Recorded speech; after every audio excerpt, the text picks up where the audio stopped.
Hello and welcome back to the Coming of Cage podcast. I am one of your hosts, Derek, and I have your other host right here, Ryan. Hi, Derek. Hi, Ryan. How are you? I'm good. How are you? I am doing well. Good to see you. Yeah, ditto. Yeah, I like your hoodie. You got a nice hoodie there. I do. This is great for our audio listeners. I have a Yeah. hoodie on. Yeah, Well, to see Ryan's new hoodie, you can go watch us on YouTube. that's right. Give us our fifth view. We, of course, are one of your Nicolas Cage movie review podcasts. I say that because I know we're not the only one out there, but we are out there, and you have found us if you're listening That's or true. watching. And this episode is episode 40 of the show, and we are talking about the 2005 film Lord of War, which, of course, stars Nicolas Cage alongside Ethan Hawke, Jared Leto, Bridget. Is it Moynahan? Moynahan? Is it Moynahan? It's probably Moynahan. And Eamonn Walker. So I apologize, Bridget. No offense intended, but I did not prepare your name ahead of time. But yeah, Lord of War is about an arms dealer confronts the morality of his work as he is being chased by an Interpol agent. I'm not sure that's a great summary because I don't know that he confronts his morality, but what are you going to do? It's directed by Andrew Niccol, who actually has written a lot of really interesting things. He wrote The Truman Show, for example, as well as The Terminal and The Host. Wrote and directed this. So there you Gattaca. go. Gattaca, yeah. Mm-hmm. Yeah, and I actually thought the direction was really interesting in this movie. So, it would be cool to see him do more. It's probably not something he's doing these days, but He's got two upcoming things in pre-production, though one of them is supposedly the sequel to this. yeah, So I've heard about that. But I just the way this movie was shot was not boring at all. We've done a lot of movies with new directors that are not great, or the director is trying way too hard, but this one felt like it was pretty interesting and not trying too hard. So mhm. I enjoyed it. Yeah, The direction, that the is. direction, yeah, Yeah. especially the opening was very interesting. You mean Definitely the unique. CGI bullets The CGI bullets. There's the commercial that he's doing in front of that a green screen? the movie bookends in. Yeah. And then there's the whole bullet POV manufacturing and journey process and the title sequence, the opening credits. Yeah. You basically covered the first 3 points of my notes. Yeah. Oh, I'm so sorry. It's okay. I mean, it's fine. Yeah. My first note was CGI bullets because it's literally just like a panning shot over a shit ton of bullets that, under scrutiny don't really hold up to viewing. They definitely just a bunch of CGI bullets. And I did not notice that they were fake. Really? I did not. Wow. No, Okay. I did not. You thought they just laid out a million bullets for this one shot? I mean, I don't know. I've seen movies do weirder things. Oh, that's fair. And then it goes up to Nick Cage. It looked like really bad green screen.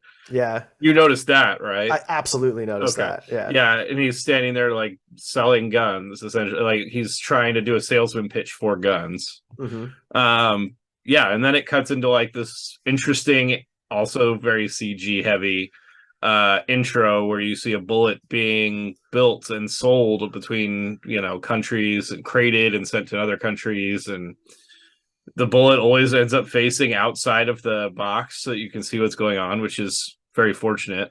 If they had just if they had followed one of the bullets that was in the bottom of the box, the intro would not have been very good. Yeah, I think that would have been boring, which is probably why they didn't go that route. It just didn't feel supernatural is all I'm saying. The bullet it would face down for like a second, and then it would come back up, and you kind of knew that was coming. Sure. Yeah. So then we get into the opening credits, and I thought it was interesting that Nick Cage was listed as a producer for this movie. Yeah, he is. He doesn't do a ton of that. It's a Saturn production, which we see a lot of. Yeah, indie company, I think. He works with Saturn quite a bit. Yeah. My next note, the way that this CGI bullet building and being sold throughout the world thing ends is that it gets shot into the head of a child. Right. So really good stuff there. Lots of kids dying in this movie. So it's a heavy film This is a heavy film. It is, but it didn't feel like the content is heavy, but it didn't feel like leaving Las Vegas at the end or like the frozen ground or something like that. Yeah. The way that's why I mean when I say the way it was shot was interesting and the way it was written was interesting because you didn't feel like this was I would watch this one again. Hmm. It was it was depressing subject matter, but not done in a way that is designed to make you feel like sad when you leave the theater. Is an entertaining movie for such serious subject matter. I think that's fair. I think some of the characters, like Eamonn Walker's character, he plays the president, I suppose, of I believe it was Liberia, and he just brings a lot to that character. He's just this huge personality and stuff like that, and there's a lot of that type of stuff in this movie that I think really kind of helps keep interest and keeps it kind of moving forward in kind of a less depressing way. And then we get our first checkbox on our bingo card. Nick Cage voiceover. Woo! Which is like the first 20 minutes of this movie is all just voiceover. It's a very voiceover heavy movie, which is fine. It didn't bother me. But No. Yeah, it was really heavy on the voiceovers. You get a lot of the character's internal monologue. And then correct me if I'm wrong, but he's faking being Jewish in this movie. Is that what I got from that intro? His whole family is. Yeah. Yeah. So his family's Ukrainian, and this is a period piece. It starts in 1981 and goes through, I think it's 2001. And so after World War II, the whole Soviet Union and everything like that, a lot of people fled areas like the Ukraine and came to the United States, and they were trying to fit in and not be necessarily looked at as Soviets or communists, because there was the whole Red Scare thing in the 50s and all of that after World War II. And so, yeah, they pretended to be Jewish in New York. Yeah. Yeah, he's going through his whole like family history and how all that works. His name is not actually Yuri Orlov, right? Didn't he say they made up that name?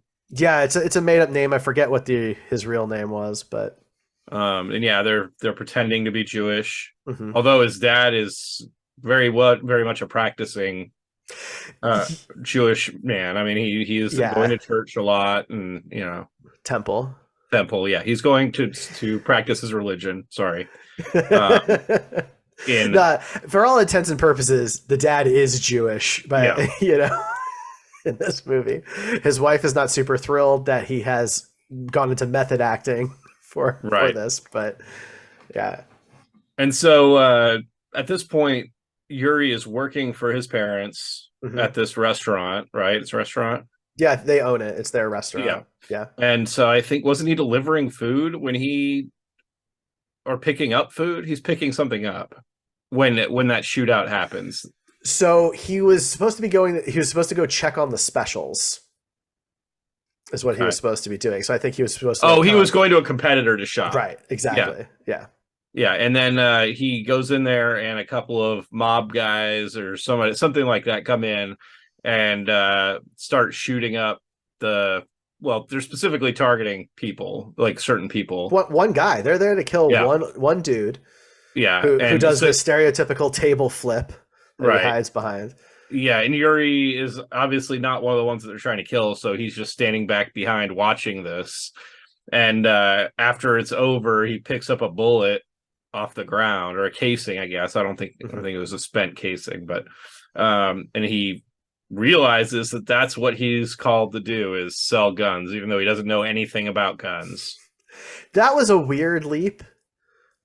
You know, I'm not sure that I followed that leap, but to be fair, something to point out, this movie is based on some real events, though Yuri is kind of like an amalgamation of various people. He's not just one person that it's based off of, and that's true of other characters in the film. That's just worth noting.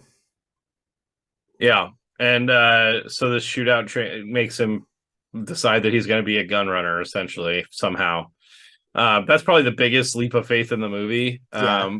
But it's fine. He's a younger guy. He's smart, and he he really commits to learning everything he can about guns and gun sales and wars and political things that would affect gun sales and things like that. And so he sells some Uzis, which are new at the time. I think it was Uzis, to someone, and they point the guns at him. He says, "You could kill me with this," and nobody would hear it. And the guy points the gun at him and starts laughing.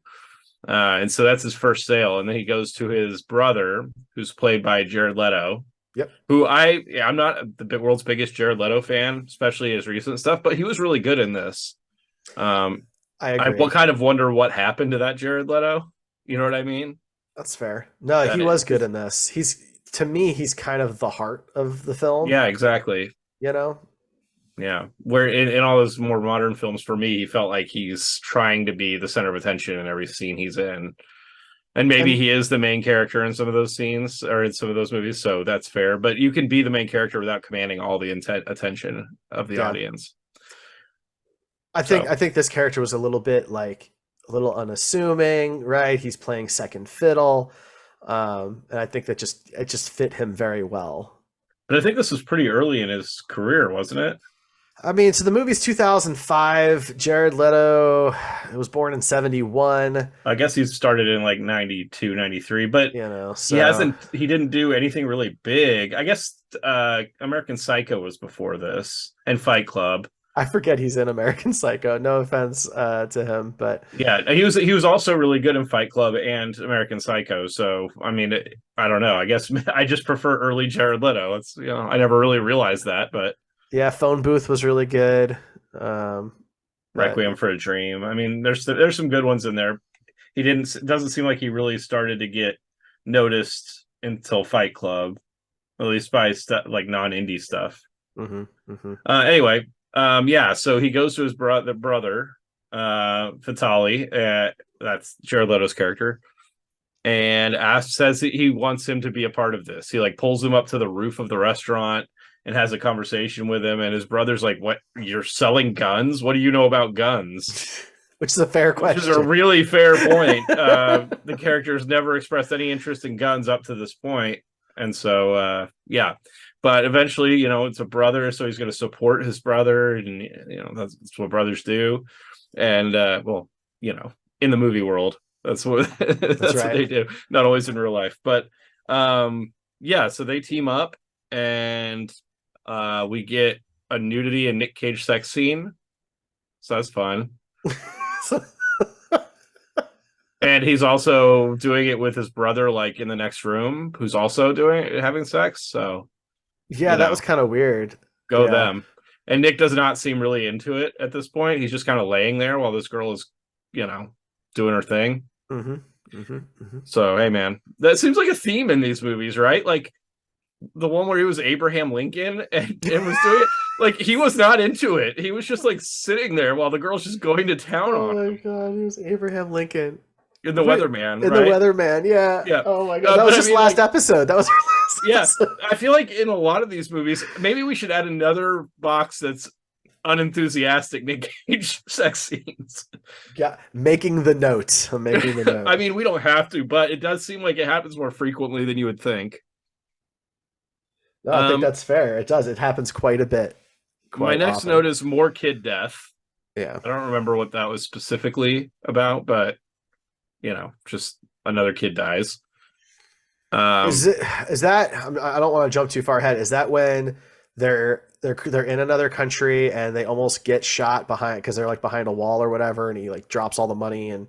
Yeah, probably. Is that the scene? It's in the same area time wise. So we see that Jared Leto's character Vitali, he has decided to join his older brother, right? In this, and they go make a sale, and they do.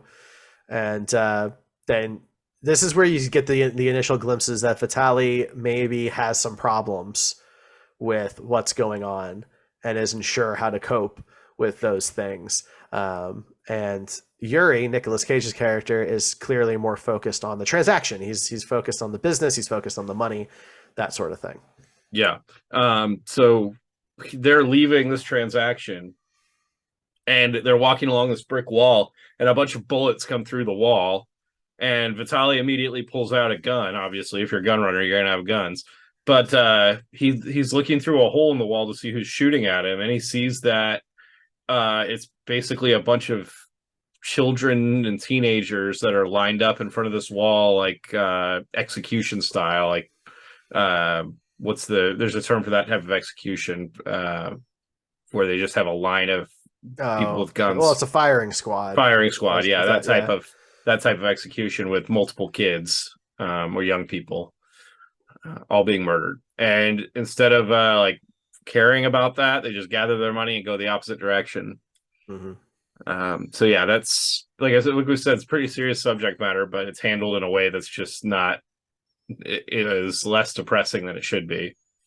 And then we start to get it to see, like, I really liked this Nick Cage character, this character he played, Yuri, because you got to see him play a very confident character. Somebody that is put in these situations that he had to think on his feet very quickly, and otherwise he's getting caught. And if he just is forced into these situations where he has to be confident, quick thinking, and calm to get through the situation. And this is the first time we get to see him really do that kind of a situation in this movie. He's on this boat, and they are running just big shipping containers full of guns, and they have Interpol chasing them. They get a note that Interpol has gotten their location and the name of the ship and is on their way to them right now, and they have minutes before that they're stopped by Interpol. And so we get to see he changes the name. He calls somebody and gets the name of a ship that is not a related gun running ship. It's an innocent ship that they have a record of. And he has somebody change the name of the boat very quickly to that name. And then his brother, he has a whole like chest full of different countries' flags. And he tells his brother to get a flag because this is from some other country, Netherlands. Yeah. And his brother is digging through and can't find the flag. He says, we don't have one. And eventually he finds, like, I think it's a French flag, and says if you turn it the opposite direction, it's a Netherlands flag. And it also shows that his brother is very quick thinking too, because that's not something that most people would have come up with that quickly. So yeah, these are sharp, smart guys. Yeah. Very quick thinking, quick on their feet. And it's kind of our first look at why he's good at this. He's a good salesman, but he's good at like thinking on his feet and making decisions that he has to keep himself out of jail. Right, because there's so much more than sales here, right? Because you're going to people who want weapons. Right, you're selling it. Yeah, the other stuff's the hard stuff. And so they do a really good job transporting it against country lines and getting it into the country illegally. Well, even just acquiring an inventory, right? In many cases, is very difficult. Yeah, got to grease a lot of palms. But yeah, they do have Interpol stop on their ship still. Nick Cage's character has called somebody with the U.S. government and said, can you tell them that this other ship got spotted somewhere else? And so while they're waiting for that to come through, the Interpol agents are on the ship, and they pop open one of the shipping containers, and these guys have covered all the crates of guns with potatoes. And so when they open the shipping container, a bunch of potatoes just kind of roll out. This is our introduction to Ethan Hawke's character. It's our first time seeing these two interact. Yuri, although they don't really interact in this part, they're just there together. Yeah. But yeah, Ethan Hawke's character is an Interpol agent that is trying to stop gun running for the only honest cop left. I mean, it's not really implied that he's the only honest cop left, but it is implied that there's a lot of dirty people in the government, which, is also a theme in a lot of Nick Cage movies. One of Yuri's voiceovers is about how, like, Jack Valentine is the kind of guy who won't break the law to bring him in, kind of thing. Like, he does paint him as this very, like, ethical, moral, rule-following type guy. He does, yeah. So I think in this situation, the guy paid for the guns with cocaine. I think that's a Because little later. my next note is casual drug use. Mm, I think maybe this is a different sale, but at a certain point, there's a guy that gives them cocaine for the guns instead of money, and because he tells him that it is going to be worth more if he just goes and sells this. And obviously he's not a drug dealer, so he's upset about that. But this is when he gets shot, right? Yeah, he gets shot in the side. So did we skip the whole like gun show thing with the airplane and meeting Ian Holm and all that? Did we skip that? I mean, I don't know if I had any notes about that, Okay, but I feel like that happened earlier on, but that's okay. We'll get yeah, to Ian. So yeah, so he gets shot in his side, right. and I guess he'll heal up. It'll be fine. And his brother pulls a gun on the guy that shot him, and he's like, "No, no, no, no, no. We'll take the drugs." And so they take the drugs, and he does his voiceover about how the guy was right, and he made so much money on these drugs, and Would have made more. But yeah, he would have made more if they hadn't smoked a whole or like snorted a whole brick of it. Freaking brick of it's gone. Yeah, and his brother at this point has run away.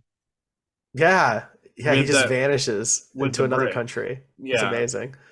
And obviously he goes and chases him down because he needs him. But then he ends up taking his brother to rehab. Mm-hmm. But he gives him a little bump before he goes into rehab. So not a, Vitaly is like, you're a great brother, but really he's not that great of a brother because he's enabling this drug addiction. But right before taking him to rehab, so it's kind of a weird situation. Yep.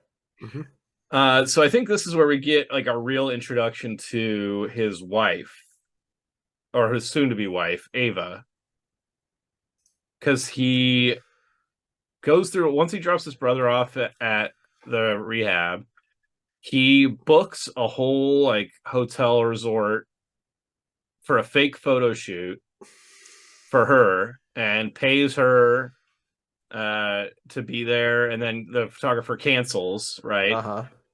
Which just leaves him and her at this resort, and so she's also Ukrainian like him, and she doesn't know who he is, but he's been like following her their whole lives since he was 10 years old. Yeah, which is a little weird because if you look up their ages, there's like we looked it up because one of our bingo card slots is 10 years or more age difference, and she did look younger than him. There's like a 7-year age difference, so if that translated into the movie, then that would mean he was watching her when he was 10 and she was 3. I think they're supposed to be closer in age in the movie, but yeah. But she's weird. She's a model. She does commercials and ad campaigns and stuff all over the world. So he keeps seeing her, in other countries and stuff when he's doing his travels.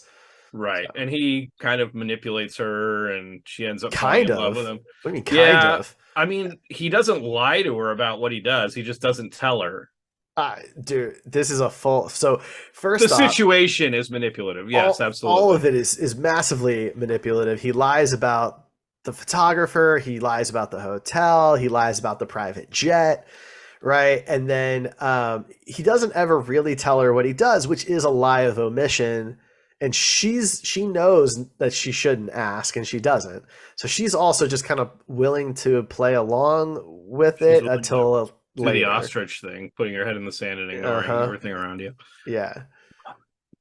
So yeah, basically this is really fast. We go through a lot of years really quickly here. Yes. Yeah. So we get the fake photo shoot, smooth talking Nick Cage. We get the scene of him on the plane on a private jet with her because she said that she conveniently can't get a flight out of this airport or whatever. And so he's like, well, just hop on my private jet. I'll take you wherever. And so we get a scene of them, of her like falling in love with him in this jet. Mm-hmm. And which isn't actually his. He rented it. Yeah. Although he does have his own planes later in the movie. Several. Yeah, and then it basically cuts straight to the wedding.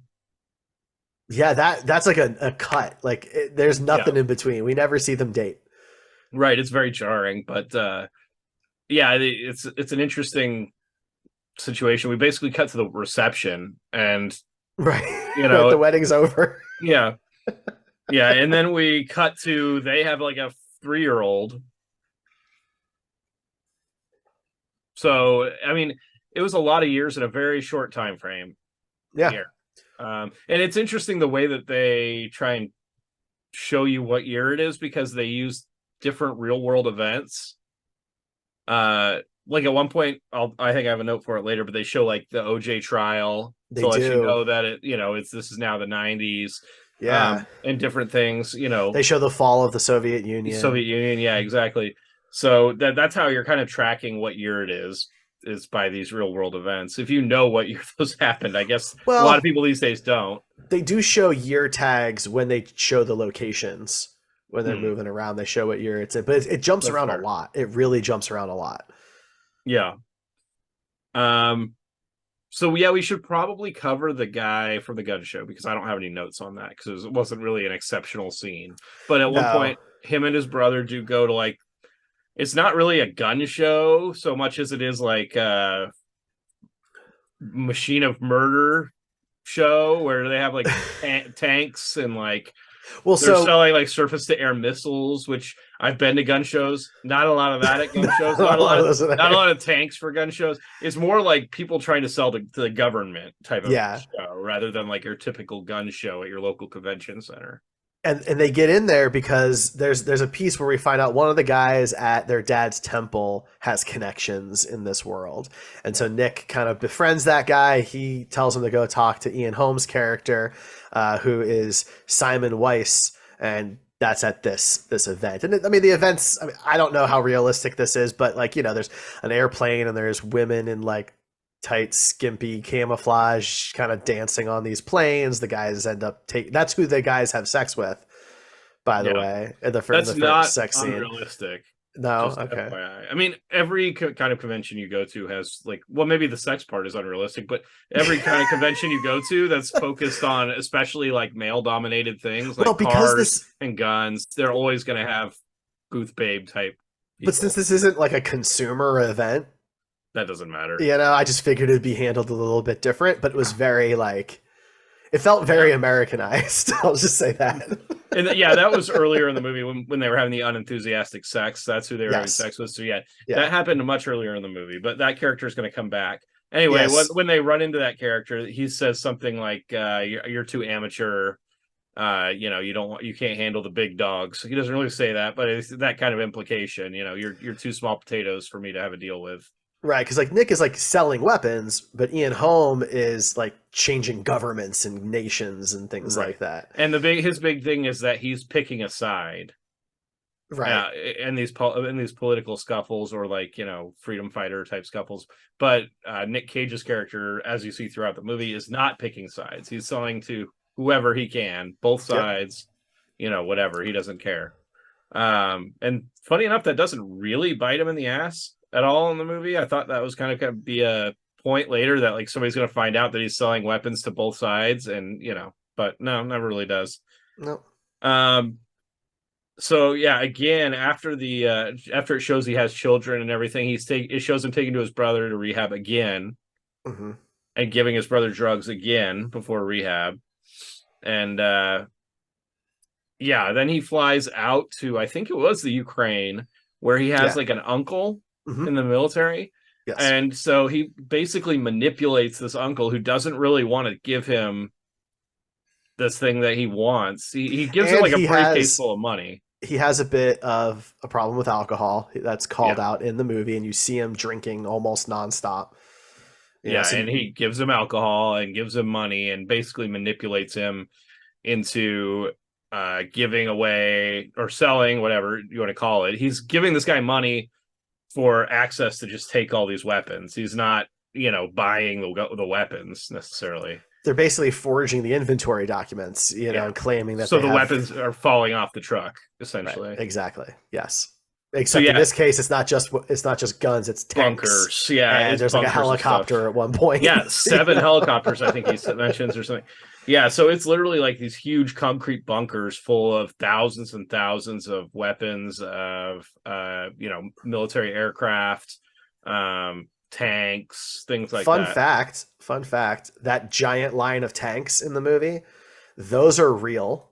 They were owned by an arms dealer, and supposedly they had to warn the government that they were shooting this scene as to not arouse a problem by having this giant line of tanks ready to go. That would not be happening today. I don't think. I feel like that was something that you can only do once, and then you're ruining it for everybody else. Right? They're like, we're not going to let that happen again. Right. Yeah. So then we see him cheating on his wife. With so he goes to a restaurant with Ian Holm's character, which is this is a very Hollywood scene where like nobody's really eating, but it kind of reminded me of the scene in Inglourious Bastards where they're sitting at the table with the like creamed cake or whatever it is. Yeah, you know, that's a good was a good scene, and they did actually eat in that scene, but it was a lot of talking and not a lot of eating. That's fair. Yeah, but yeah, we see him cheating on his wife. So around this point, we were trying to decide if Nick Cage plays an asshole was checkable on the board. I think it is. By the end of the movie, it for sure is. Yeah. And this point was where we were starting to go, yeah. I mean, he manipulated his wife into marrying him. I thought that counted. Yeah, that's fair. My next note is antagonizing Ethan Hawke. Oh, okay. So he manipulates his uncle or whatever into getting all these guns. And then the guy shows up, the other gun runner guy that said he was two small potatoes, and apparently was trying to get the guns, but he shows up too late. And then his Ethan Hawke shows up at some point in there too. Well, so there's a short series of events where they have that interaction, and they had that little kind of dinner restaurant thing, and Ian Holm's character is trying to say like we should be working together, we should be teaming up. Yeah, you're causing chaos and this kind of thing, and Nick Cage is more like, I don't need you. No, I'm too amateur for you. That's what he says. So he just reiterates that he's too amateur for him. But then, so then Ethan Hawke is showing up when they have this, like one of these helicopters they're trying to get off. And again, it's another scene where it's like showing his ability to improvise in a situation. They have them take off all the like missiles or military weaponry off of this helicopter, and they're saying that Ethan Hawke shows up, and now Nick is saying that it's for humanitarian missions and things like that, and that it's decommissioned, and even though the missiles or whatever are sitting 20 feet to the left on a pallet, he says that's perfectly legal and he knows the law and it's like a loophole in the law, and Ethan Hawke's character knows that it is, so he can't do anything. He even says like that's going to be closed any day now, and Nick's like, let me know what today. It is. Yeah. So he's definitely like antagonizing in this point. We see him very confident. Mm-hmm. He has no doubt that he's not going to get arrested. And so Ethan Hawke's character leaves. And I think at this point, because I have killing family. Okay, so basically his uncle is completely drunk. And Nick Cage is like, hey, we got you a new car. And we see the other gunrunner guy driving away from the car, and Nick and he's like, oh, I'm the luckiest man alive. And I was like, oh, he's gonna die. Yep, that was too much, man. Yeah. And so he walks down and gets in this car that Nick Cage says he bought for him, and the car blows up as soon as he starts it. And I thought at this point that because they had talked about how like people were starting to catch on and things. So I thought that it was Yuri, Nicolas Cage's character, that killed his own uncle. Oh. Tie up the loose end. And I don't think they really ever say who did it. It's implied that it's no, they do answer it at the towards the end of the movie. I don't want to jump too far, but when we find out what happens with Ian Holm's character, they do confirm it. I guess at this point though, it's not really confirmed. That was what I thought happened because I put that he's killing his family. Wow, I did not go that route. I thought it was. I thought somebody was trying to kill Yuri. Yeah. And when it gets to the point later in the movie where he does actually have to kill somebody, it kind of made more sense that it wasn't him because he got really weird about killing somebody. But he draws a very interesting line. Yeah, as talking about his morality, right? So Yeah. after he gets all these guns, he starts targeting Africa because there's a lot of uprisings and fights for power in Africa. And so he brings all the guns there, and he has basically is on, I think it's either a boat or a plane, I can't remember. He's getting onto something, and this guy shows up with a golden AK-47 and says that his dad wants to meet him, and his dad is I don't know, a warlord basically, but somebody that's leading he's it the up, right? president. Yeah, that's what he's calling himself. Yeah. Yeah. So Nick just was like, "Oh, I'm sorry, I'm just all booked up. Can't do it right now." And he's like, "Okay, well, I think you should do it right now." He's like, "Well, looks like my time just freed up." Which was interesting. But yeah, when they're driving him to the to meet his dad, and they sign or they don't sign a contract, but they have like a handshake agreement that he'll be the one to provide the guns. And the guy is kind of portrayed as this crazy, like he kills people, without even thinking twice. And at this point, he's showing him a revolver, and he loads a bullet in and shoots a guy, one of his own guys, right next to him, like a young guy, a kid, baby. He was screwing around with a lady. Yeah, he didn't like that, and so yeah, he blasted him, and now and Nick kind of freaks out, and he's like, "Oh, hi! How am I supposed to sell a used gun? Because it's been used now." And then the guy thinks he's very funny. I think it's hilarious, calling it a used gun. He's like wiping it down to get all the gunpowder off. But yeah, Nick is not making a joke at this point. He's genuinely like freaking out, but the guy sees it as a joke, and so it works out. And so they make a deal, and the son like drives him to a place to stay while he's in Africa. 2-star resort. 2-star resort, yeah. And on the way, the kid goes, "Can you get me the Rambo gun?" and Nick's like, "Sure, the one from part 1, part 2, or part 3?" And he's like, "Oh, I've only seen part 1." And so he's like, "Well, did you want the armor-piercing bullets with it?" Yeah, and so that's kind of a running gag throughout the movie. Yeah, gag might be a strong word, but it's a running thing. There's also a running gag about how like the guy says they call me the Lord of War, the president guy, and Nick's like, "No, that's a warlord." And he's I like it my way better. I like it my way better. And he does that with several different things throughout the movie. That's a running gag too. Yeah, which I thought that was hilarious. But I mean, that's Eamonn Walker. He kills this role. He is so good in this role. Yeah, like he commands. He has a commanding presence. He definitely controls, which his character is supposed to kind of control the scene. Even with Nick Cage playing this like really confident character, you can tell he's nervous around this guy all the time. Right. Yeah. Absolutely. So then we jump to the OJ trial, which I mentioned earlier. So that kind of gives us an idea of a time frame. Yay. And then we get more child soldiers. Yeah. In this Africa uprising. And yeah, this is the second time that Nick meets him, I think, that they show, and he does the not Lord of War warlord thing. I like my way better. And so yeah, they're still continuing deals with this guy. And then we cut back to like Nick Cage in America, having given up his wife. I think at this point his wife has found out or something like that, and he's has he given up? At a certain point he gives up. I'm not sure if it happens right here, but I know it's a little later in the movie. His wife has gotten into this hobby of painting, and so when he's back in the States, he ends up like buying one of her paintings through like a broker, so that she thinks that she's selling these paintings for a lot of money, and she gets very excited. Well, because so the idea here is, right, she's gotten older, so she's not modeling anymore. She tried to make it as an actor, that didn't work, so now she's going to be an artist, and he's trying to encourage that. Which, yes, he plays an asshole in this movie.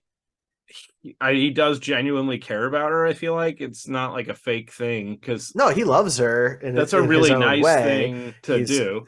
Yeah, he's just, in some ways. In other ways, it's more manipulation. Right. I mean, it's arguably like the one nice thing that we see him do in the movie. Yeah. And while he's there, he sees that his son is sleeping and has a toy revolver on his like bedpost or side table or something like that. And so he picks up this toy revolver and throws it away. I'm not sure I understood that. Really? Well, I mean, I took that as more like he's involved in the gun trade. He's seen what it's like, and he doesn't want his son to have to be exposed to that. He doesn't want his son to think that guns are like cool or something to, make heroic. I don't know. Toy. I don't know. It is, but it's a toy that is like his life. Yeah. And he's seen what they do. So So he didn't want his son going into the family business. Right. He doesn't want his son even like thinking about guns Okay. as a toy. So he throws it away. That's the way I took it anyway. So then we get a shower sex scene with him. It's a and cool his wife. shower. That is a cool. Yeah, when when I saw that, I was like, "Dang, man, he's got a nice freaking shower." It's a huge bathroom, and like this shower's like a walk-in. Like I don't know, it's got a door, and like you can see a window behind the bed that goes to the shower. Like obviously, he's very wealthy at this point. Well, but he said that he's not really that wealthy. He's living beyond his means. But he's starting to, I think around this time is when he says he's starting to actually have the money that he's pretended he's had this whole time, because this warlord is paying him in diamonds, blood diamonds, essentially from the mines. Well, they call that out specifically. Yeah. That's one of the voiceovers. Right. So yeah. So it's not like we implied that it's he knows that they're blood diamonds, but yeah, he that's what he's taking as payment. And so then we get another scene where he has to do this kind of improvisational thinking on the fly type of situation where he's flying a plane into the African countries, one of the African countries that he's selling to. And Interpol shows up in a jet. Although I thought it was over Africa. It's over Africa. So I'm not sure why Interpol is allowed to fly their jets and shoot down planes over Africa. So I had questions about that too. I guess I don't know enough about what Interpol is allowed to do. But basically, yeah, they show up in this jet and they're like, "You guys have to land. There's an airport like just not far from here. You need to land." And they don't change their trajectory at all. And so this jet like goes up behind them and starts shooting into the back of the jet, which is full of, or maybe it's not a jet, cargo plane, something like that. Yeah. It's full of weapons and explosives, obviously. It seemed like that was an extreme response to like an initial warning. Agreed. So you see like bullet holes going into the plane and everything. So they're hitting the plane. It's not like your warning shot next to it. And so they pull up next to it again and say, "Once again, we're asking you to pull off into this airport, tilt your plane side to side or something like that if you agree." And so they tilt the plane, and the pilot's getting nervous at this point. And so he's saying, "We're going to have to go. We're going to have to do this." And Yuri, Nick Cage's character, is like, "No, we're gonna land right here. There's like a dirt highway, essentially." And he's like, he tells them to land there. So, and there's people on this road, like it's bumpy. And they're like, "Oh, if he hits any bumps, then it's gonna all explode." And he says, "I don't care, just do it." So they land the plane on this road and like almost hit a ton of people. But this is the second time that he's been in an airplane that landed on a road. Yeah, that's true. Third time if you count Con Air. Yeah, we haven't gotten to that yet. But that didn't quite land as much as crash. Right. This one actually landed. But he knew that the jet would take them some time to be able to get to wherever the plane landed, because you can't land. They had like a fighter jet. You can't really land that on a dirt road like you can a cargo plane. And so they land this, and the pilot and his co-pilot run immediately. And they're like, "We can't be associated with this." Where do you think they went? I don't know. What do you think they did with all those potatoes in the cargo ship when they got rid of it? They had fries. They just sell them to restaurants. They had French fries, I guess. Anyway, yeah. So they drop the cargo hatch in the back, and Yuri walks out and he's like, "Who wants some guns? You want a gun? You want?" It was like Oprah giving away on her show. She's like, "You get a gun, and you get a gun, and you get a gun," and they're all free. And so yeah, these people just get all the guns, grenades. They're just taking crates of weapons. And so, eventually Interpol shows up and all the guns and weapons are gone. And Ethan Hawke's character is obviously frustrated at this point. He knows what's going on, but he can't prove it. He does find a bullet on the ground. He's like, oh, was this just here? You know? And Nick knows that he can't be arrested for this, but Ethan Hawke knows that he can detain him for up to for 24 hours. So they literally like handcuff him and leave him because they know he can't go anywhere. He doesn't have a pilot. He's handcuffed. Where's he going to go? And so they leave him there for 24 hours. He's just sitting there, and it shows like this plane getting just pieced apart by the people that live there. They're just scavenging this plane, and it goes from being a full like cargo plane of guns to being just a skeleton of a plane in 24 hours, basically. Because by the time Ethan Hawke's character comes back, it's got like 2 body panels left, and it's just like a metal frame, which I thought was an interesting the way they shot that. And it was like a sped up, like people taking all the pieces of the plane. It almost looked like when a person dies and like the body deteriorates, like, you know, they do that in movies sometimes, like a high speed deterioration process to a skeleton. It reminded me a lot of that, and I thought that was an interesting shot. That is interesting. Yeah, so we get Nick is back in Africa now, and he gets called to go visit the guy. Or no, actually, he goes to his hotel, his 2-star hotel or whatever, where he's been staying. And in the hotel room is the warlord and his son and Bilbo Baggins, all sitting. Bilbo is tied up, and like gagged or whatever, and they've been waiting for him apparently for a while.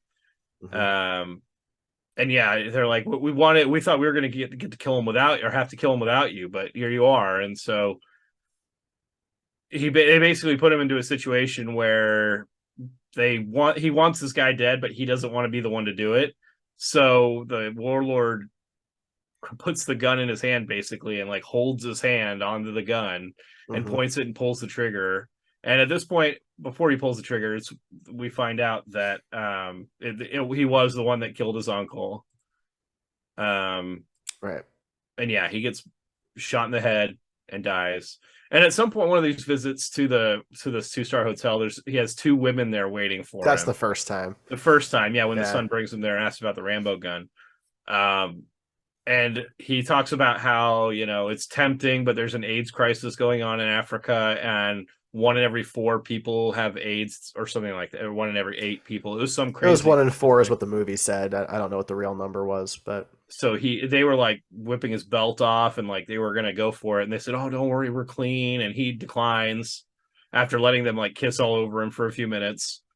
But I thought that was important. He didn't cheat on his wife in that case, but he probably would have had it not been in that particular country. But yeah, so he kills Bilbo. Yeah, shot right in the forehead. Yeah, you know. He had a book that he released right before that called Gun Running and Back Again. And God. It was a bestseller. That's why Nick was really mad. No, he goes to a bar after this happens in Africa, and there's some kid in the bar with an AK that like recognizes him and buys him a shot and buys him brown, which is not something that he knows about, but apparently it's cocaine mixed with gunpowder. And they said that the kids snort that before they go into battle, basically, and it makes them crazy. And he's like, "No, I'm not going to do it." And he's like, "Oh, you really should, because it's your gunpowder." And so then he does the brown. I gotta imagine that's not good for you. We get the most like cagey part of this whole movie, because I wouldn't say he's subdued, but he's not playing like a really crazy, you know. No, other than when he freaks out when the president guy shoots the dude, you know, right? And he's like, "Oh, it's a used gun now." Like, that's really the only moment up until now. Yeah, and even that's pretty tame as far as Nicolas Cage goes. But yeah, we get like this high Nick Cage scenario where he's, you know, running through the streets and, you know, seeing things and getting into situations and acting kind of crazy. And he runs into some guys and almost gets shot, but the gun jams. It's an AK and it jams twice. But he's very like, he's very cagey in this moment too, because he's pressing his head closer to the thing. He's like, let me see if I can fix it for you. They shouldn't really Yeah, do that. I'll get you a exactly. new one. I'll get I'll And swap he you out. cheats on his wife again, and he runs into some hyenas, just like you do, Certainly and not something I would like to do. we get a scene of his wife with Ethan Hawke's character. Mhm. Um, he's not interrogating her because he doesn't really have any reason. He just is trying to get some information. He wants her to work with him, and he tries to manipulate her by bringing up the death of her parents and saying that they were killed by guns, just like her husband's selves. And it's a whole thing, but she won't give up her husband at this point. Um, and so she tells him, "You have to go legitimate. Mhm. I can't do this." And so he does for like 6 months or something like that. He goes legitimate. Um, and we get our Which drives Ethan Hawke crazy because yeah, because they're still like they've bugged all this stuff, like his phones, and they're tapping his phones, and that was then kind of he's funny. now he's selling dirt or something. Yeah, Like he's a dirt salesman. it was But funny.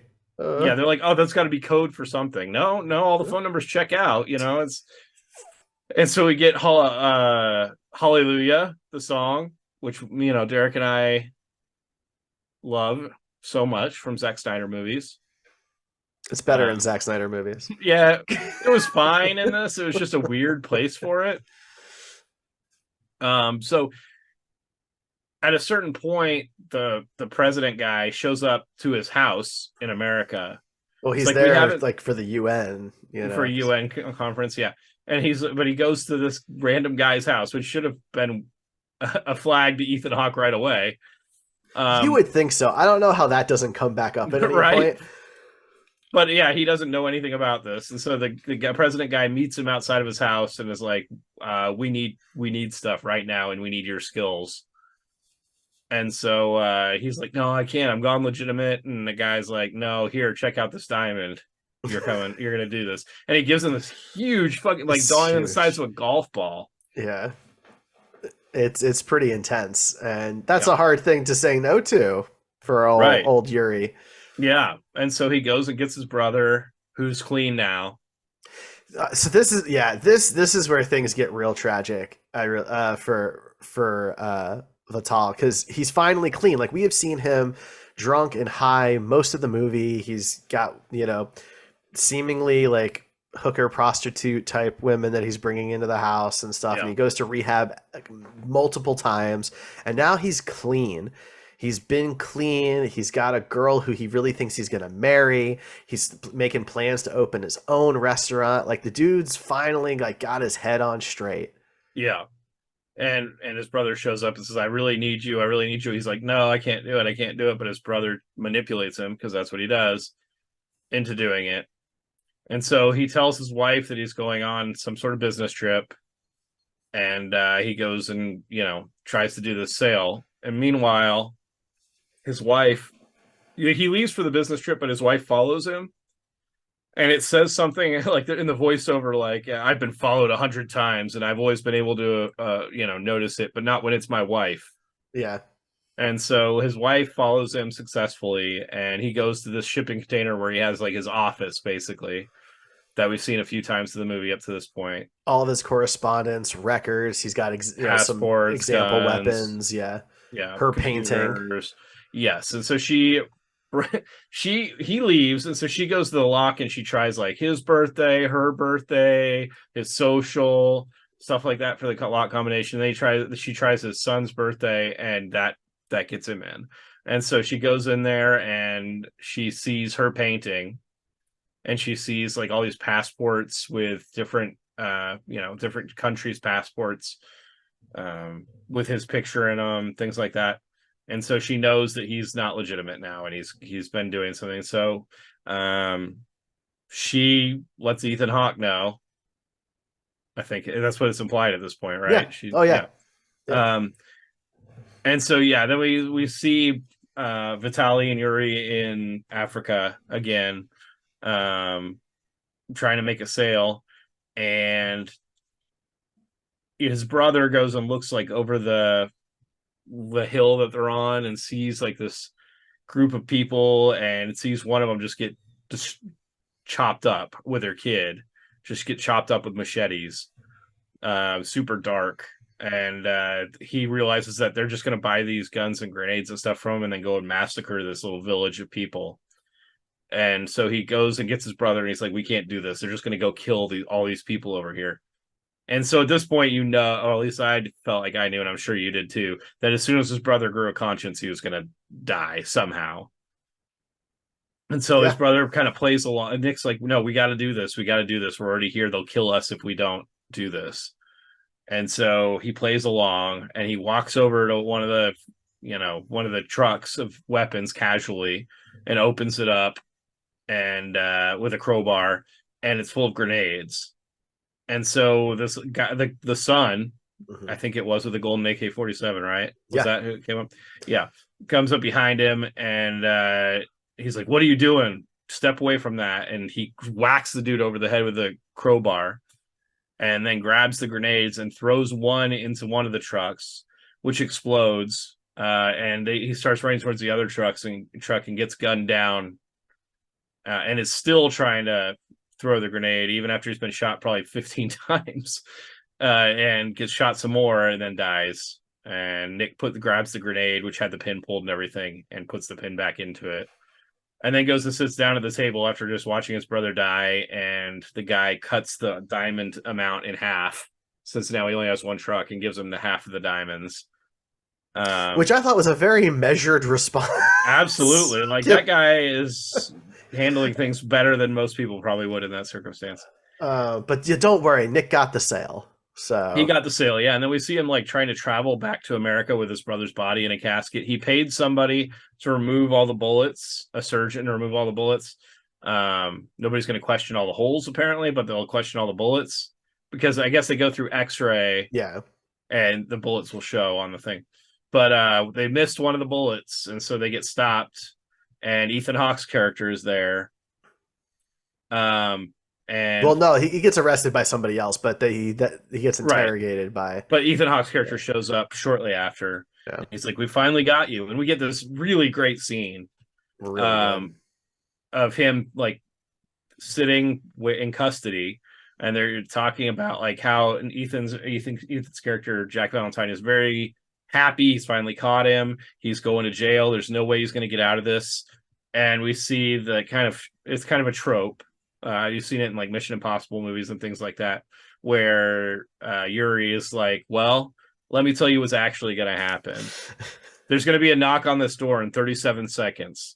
When that happens, you're going to get called out into the hallway, and they're going to tell you that you did a great job and you're getting a commendation, blah, blah, blah, blah, blah, and that they need to let me go free. And, he goes through this whole spiel, and then sure enough, that's what happens, because the higher up people, he says that the highest people that the president of the United States is the biggest arms dealer in the world, and that he needs the smaller arms dealers to keep doing what they're doing, and that they need Yuri. And so he knows enough generals and stuff that they're just going to let him go.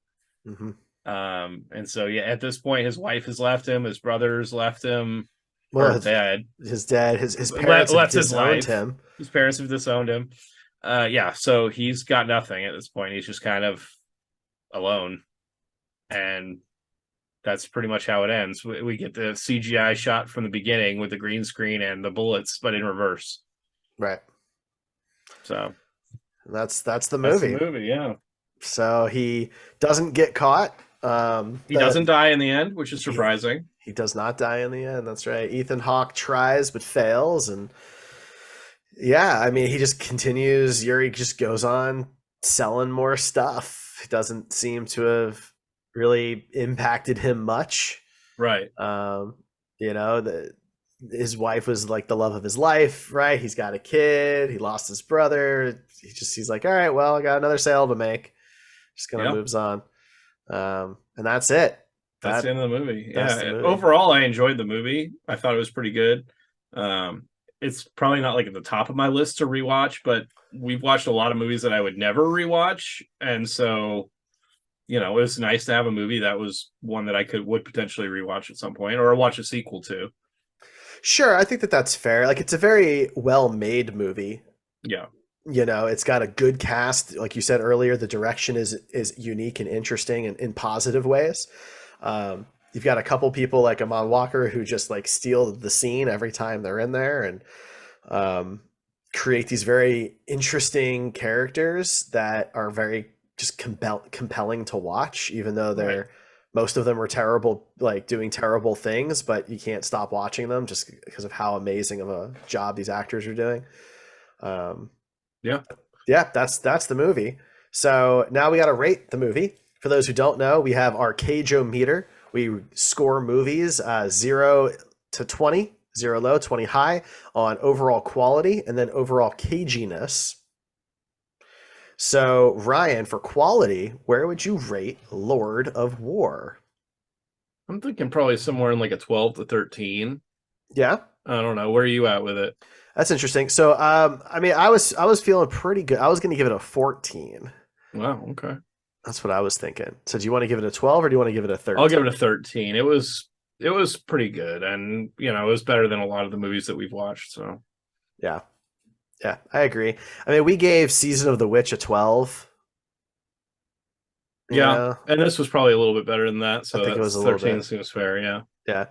So that's that. And then we have caginess. So, there's not a ton of it in here. There is the drunken, high, kind of stumbling scene that we talked about. Maybe a little bit on that yelling scene earlier on, but not a ton.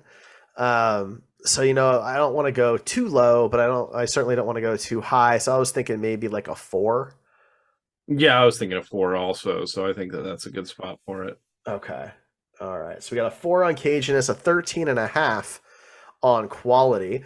So that's that. And then we got to figure out which movie is going to join our Wheel O' Cage. So for those who don't know, we have our Wheel O' Cage where we spin to find out which Nicolas Cage movie we talk about next time on the show. We keep 14 movies on the wheel at all times. And the movie replacing Lord of War is called A Score to Settle.